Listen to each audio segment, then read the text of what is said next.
Corps pur et mélange.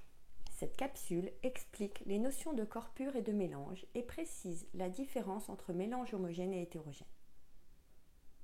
Les corps purs. Ils ne contiennent qu'une seule espèce chimique. Exemple, l'acétone est un solvant utilisé dans les dissolvants. C'est un corps pur de formule C2H6O. Le lingot d'or contient de l'or pur de formule AU. La bouteille de butane, comme son nom l'indique, contient du butane de formule C4H10. C'est un corps pur. Les mélanges. Ils contiennent au moins deux espèces chimiques. Exemple, l'eau de mer contient de l'eau et du sel, plus précisément du chlorure de sodium, qui en solution est composé d'ions Na+ et Cl-. L'inox est composé de fer, de carbone et de chrome. La bouteille de plongée contient de l'air, c'est-à-dire du dioxygène et du diazote. Le parpaing de béton contient des graviers, du sable et du ciment.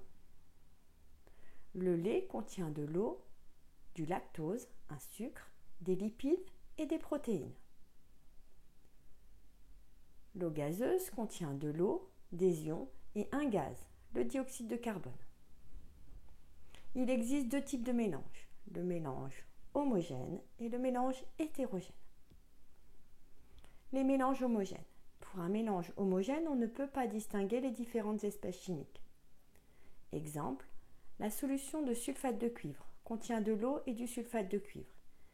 Même si la solution est bleue, c'est un mélange homogène. On ne peut pas voir les différentes espèces chimiques. La casserole en inox est composée de fer, de carbone et de chrome, mais on a l'impression de voir un seul métal. C'est un mélange homogène. La bouteille de plongée contient de l'air, mais on ne peut pas distinguer le dioxygène du diazote. C'est un mélange homogène. Les mélanges hétérogènes.